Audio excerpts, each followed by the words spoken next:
hands down, I believe, very confident when I say this, I believe it's the best privacy and security guide on the internet. Yeah, I don't think so.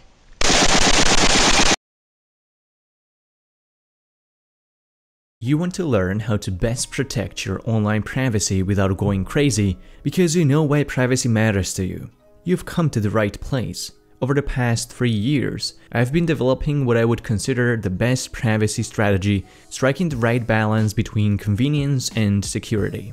It's not necessarily about the tools and apps, it's about a process. I call it privacy by compartmentalization. Among the top researchers in cybersecurity, security by compartmentalization is considered to be the most effective way to protect information assets. It stems from an assumption that any system, no matter how secure, will eventually get breached. Nothing is perfectly secure, and time is always on the side of the attacker. This strategy applies even more to average users. In order to function in a modern internet-driven society, you have to give up at least some information. The goal of privacy by compartmentalization is to take control of who gets access to what information and prevent adversaries from getting access to the whole package, but only to the information necessary to deliver a desired function. The easiest way to understand this is to simply consider how you don't want some information about what you do with your friends or in private to be known to your employer or business partner. Today, I will teach you how to engage in both activities but prevent adversaries from either side from learning about them. Privacy by compartmentalization is very simple. You will create virtual compartments where you concentrate carefully separated pools of data. Each compartment will revolve around a different sphere of your identity. The more security you want, the stronger walls between your compartments you'll build. The first compartment is for your personal identity to separate your business email and work-related activity from the rest of your online presence. The second compartment is for your social media so that you keep those advertising giants away from your digital life outside of their platforms. The third compartment is for your private identity, where most of your light browsing, news reading, watching YouTube, and making online purchases happen. When you become familiar with this practice, you can build more compartments, but this is what we'll start with. The goal is to minimize the possibility of linking one pool of data to another. If somebody knows your professional identity, they wouldn't be able to figure out what you do in your social or private spheres. And likewise, even if information from your private sphere falls into the hands of your adversary, they wouldn't be able to tie it back to your real identity. An adversary doesn't have to be someone with hostile intentions. It's simply anyone who can or wants to get access to your information.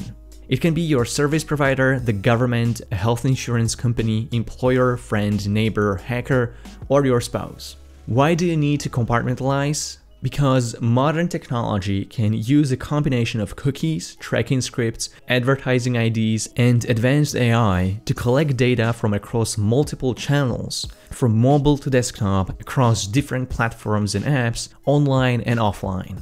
Without compartmentalization, each time you visit a store, go to a website or install an app, you are giving up your entire record from the past into the future. So how do we build compartments? By completing maximum possible separation in choosing our providers and who gets to see our data. For this reason, we're gonna get out of the ecosystem trap, because that forces us to put all our eggs in one basket. We don't want to entrust one provider with everything we do.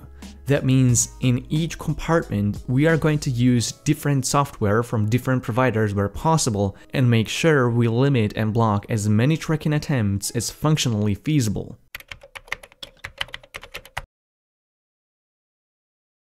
Let's build the first compartment, professional identity. This is where you want to put all of your real name, real identity, work or business related activities. Each compartment is gonna have to have its own browser. The first one, and the most recommended, is privacy-hardened Firefox. There are some mandatory add-ins to install, as well as tweaking some settings to hard-code privacy into the browser itself. The simplest way is to install 4 privacy extensions: uBlock Origin, HTTPS Everywhere, Decentralize, and Cookie Auto-Delete. There are other extensions available, but this combination will do everything we need. uBlock Origin will help you block ads and trackers, but we'll use it in a slightly advanced mode to build better walls around our professional browser. We need Cookie Auto-Delete to delete cookies that can track us across websites and sessions. Make sure you set Auto Clean to be enabled and harden some settings if you want.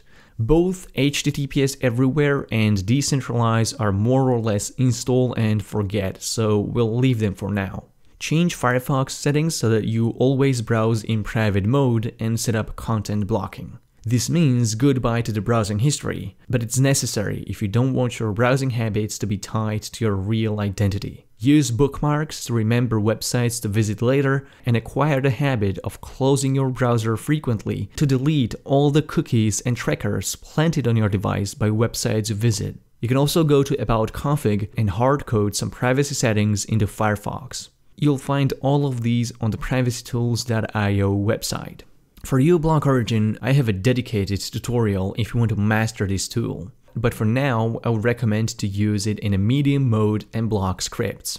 Go to the dashboard and check the box for I'm an advanced user. Check all privacy settings and also disable JavaScript. Open uBlock Origin menu and turn the rectangles next to third-party scripts and third-party frames red, and hit the padlock icon to remember your changes. We just gave uBlock Origin a global rule to block requests that are not coming from the first-party domain, that is the domain you see in your URL bar. Sometimes you might have to re-enable JavaScript to bring a website's functionality back. In the bottom right corner of the menu, click the icon that says Enable JavaScript on this site, hit the padlock and reload the website. In rare cases, you might have to enable third-party requests as well. The quickest way to unbreak a website is to just give uBlock Origin a local rule by turning rectangles for third-party requests in the third column gray. When you hit the padlock, uBlock Origin will remember to allow third-party requests on this website, but it will keep blocking them everywhere else. If you want, you can be more granular with this by selecting individual requests to allow instead of enabling everything. To learn more about this, just watch my tutorial or read the docs, which I will leave the links for in the description. If you need to use an email from Gmail, Yahoo, or other big tracking company, make sure you move it to a privacy-friendly email client. The best ones out there are Thunderbird and Claws. Even though both Firefox and Thunderbird are privacy-respecting, they are provided by the same Mozilla Foundation, so you might want to turn to Claws if this troubles you. Best mobile open-source email client is K9, followed by Fair Email. It's good to separate your email accounts from your browser entirely. It allows you to be connected to your accounts while using Firefox to browse the web without having it tied to your identity. If you can't do that for whatever reason, then just unbreak your email websites the same way as shown before. Remember that if you are logged into your account on a browser, your provider and websites you visit could still track you through real-time cookies that get paired to your email account, which is why you have to close your browser frequently. Change your default browser to DuckDuckGo or Startpage to pull Google results but more privately. On mobile devices, use DuckDuckGo browser app. Make sure you don't do anything in professional identity compartment that's not related to your professional activities. That means use this browser only for work-related stuff and nothing else. For a work email, I recommend ProtonMail. A paid version gives you extra features and even an ability to use it with an email client. Or you can just use their free mobile apps. Transitioning to a new email address is easy. Just set forwarding of all emails from your old address to a new one, and each time you respond to your contacts, they'll immediately know of your new email. Good alternatives for professional messaging and video conferences are Wire and Jitsi.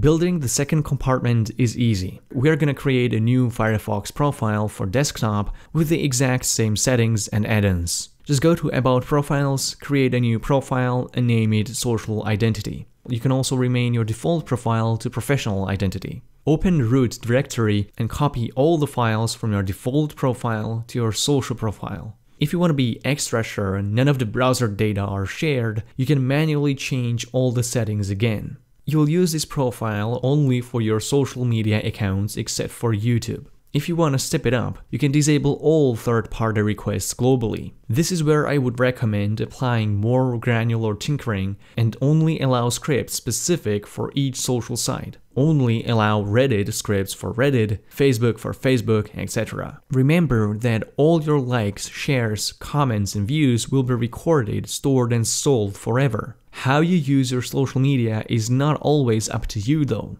When you install mobile apps, these are able to pull insane amount of data from your phone, including your location, biometric data, files, messages, contacts, and media.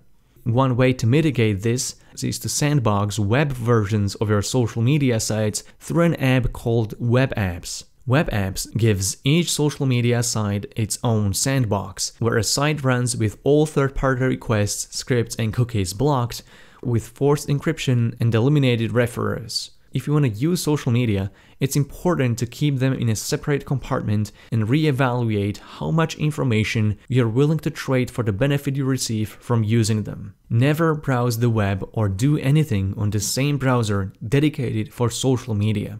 On your phone, set up Firefox Focus or Firefox Clar to be your default browser for opening links. It is also crucial that you don't use any of your professional or real name emails for your social media. Using them makes you more vulnerable to hacking through social engineering. Set up a randomly looking email address with Tutanota and register social media sites with it. Tutanota has nice desktop and mobile apps, so you can use it without ever accessing your email in the browser. One exception could be Facebook, as ProtonMail has partnered with Facebook to send PGP encrypted notification emails, which is a useful security enhancement. Just don't use your work email, but set up a new ProtonMail account just for Facebook. Almost all major social media sites will request your phone number. The only reason they want it is to get to know all of your social contacts so that they can study your social graph. To mitigate this, the best practice is to just get a burner phone. Burner phone is a regular throwaway brick phone or dumb phone from back in the day. Pick one that's cheap and doesn't have any GPS, Wi-Fi, or Bluetooth. Get a new, preferably pre-activated SIM card. Buy it anonymously in a local store and only use cash to top it up. You won't have to spend much because you won't use it for neither calls nor SMS. It will only serve to give social media a throwaway phone number that's not tied to your identity and your contacts. This shouldn't cost you more than $20 altogether. If you want to keep your social media, I would at least recommend to ditch their messaging apps for Signal. Signal works with your phone number, but all your chats, voice and video calls are end-to-end encrypted by default. Signal also doesn't record your contacts, conversation list, location, user data, and sender information. On Android, you can also set it to handle your SMS. You don't have to give Signal your phone number. It can be any number as long as you have the means to receive the verification code.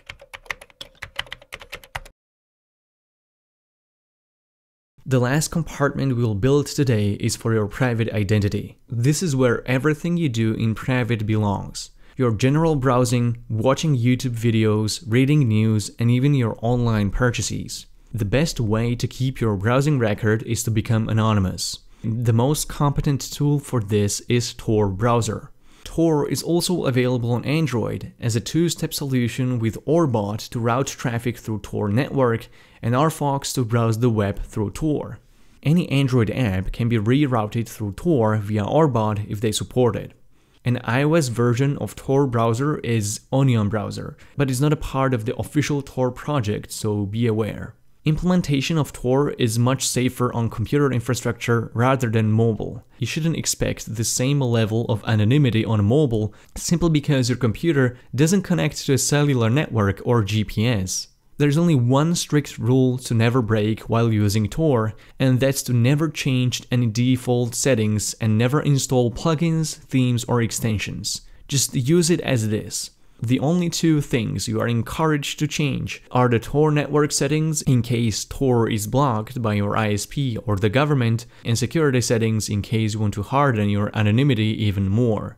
It is recommended that you gradually learn to operate in the safest security level. This will disable JavaScript by default. Here, you'll have to learn how to operate NoScript to re-enable JavaScript where you need it. I have tutorials on both online anonymity and NoScript, so be sure to check them out if you want to learn more.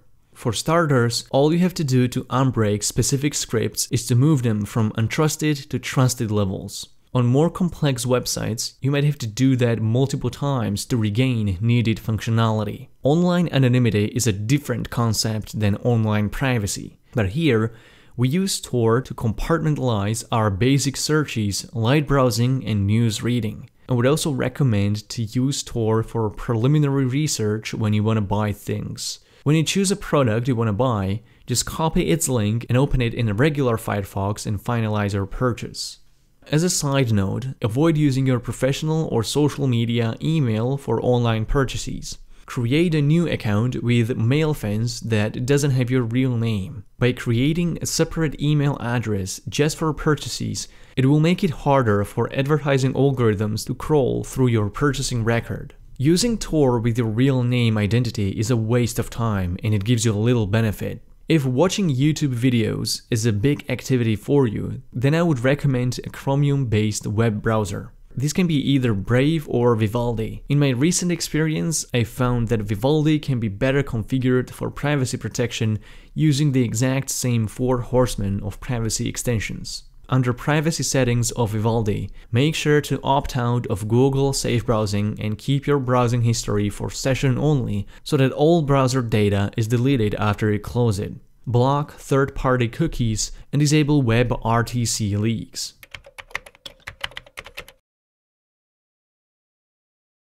Now, when you build your compartments, the rest is a matter of building strong walls. One key step is to secure your identities against hackers. A good enhancement is to have a unique and strong passphrase for each online account.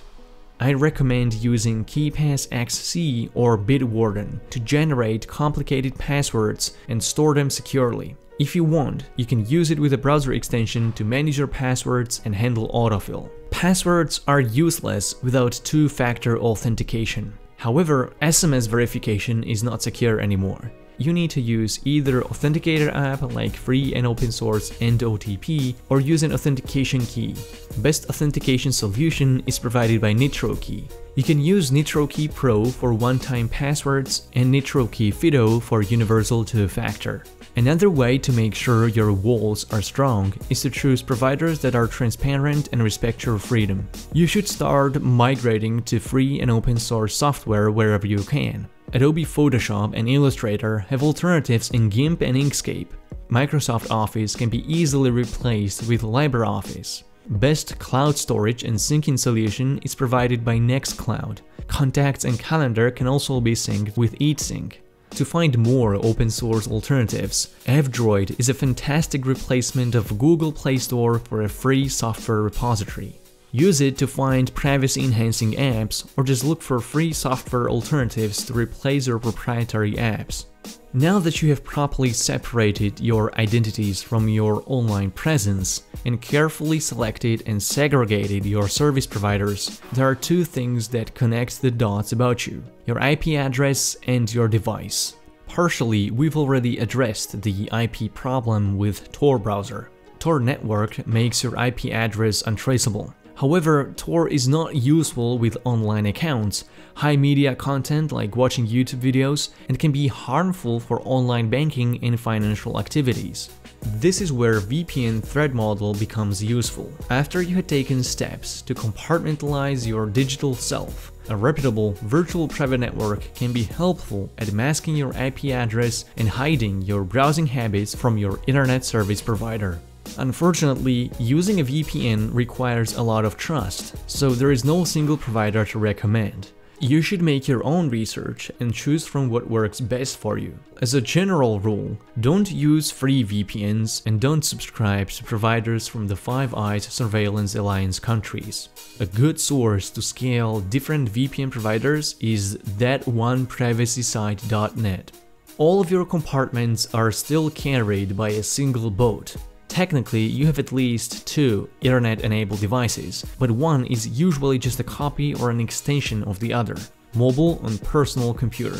With strong compartmentalization, you've eliminated your attack surface to your devices. Chances are, you're either using Windows, macOS, Android, or iOS. Your next big goal should be to replace these ecosystems with platforms that are open and respect your freedom of fully owning your software and having total control of your data. This is easier to do on desktop than mobile. Linux has come a long way over the past few years.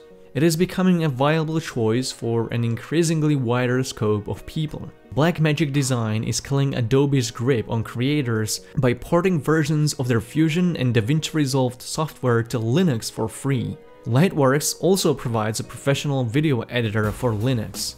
GIMP, Inkscape, Krita all work flawlessly on Linux and can powerfully replace mainstream proprietary creative software. Steam is supporting Linux with more and more AAA games releases every year. Linux is a diverse platform, providing no one unified operating system, but a plethora of different combinations of kernels, desktop environments, and application packages. It makes a healthy digital environment that's sustainable long into the future. The sooner you migrate to Linux, the more advantage you can take from its system.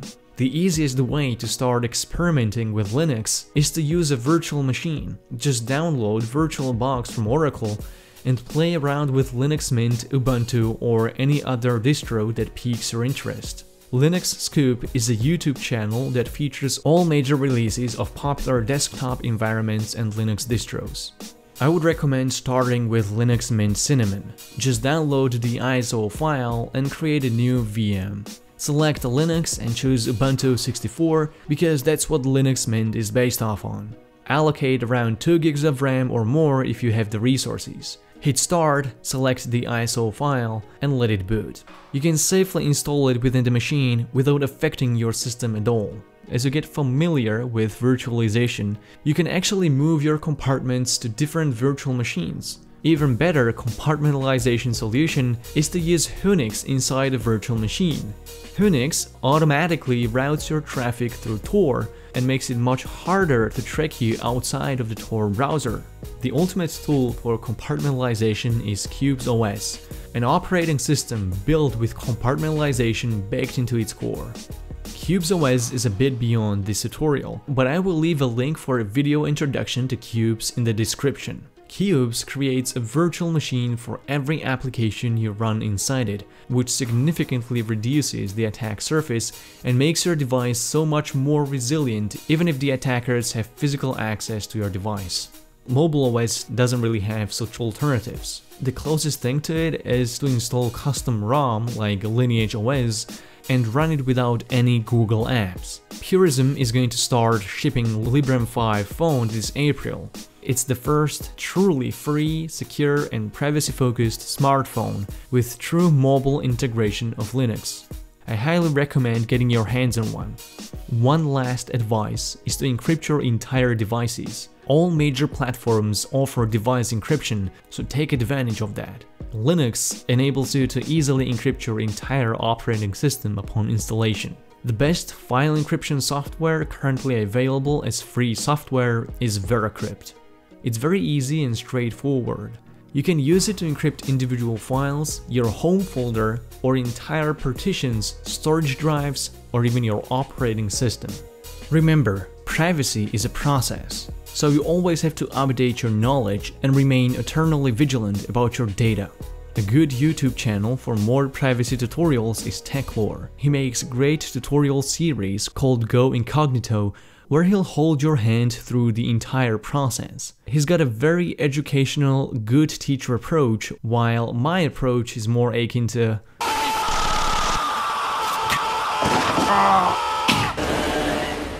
We also have a new subreddit, r/thehatedone. Follow the community there and post your comments and questions regarding privacy, security, and anonymity. You can also make and discuss suggestions for next videos. Be sure to check the links in the description, and good luck on the front lines.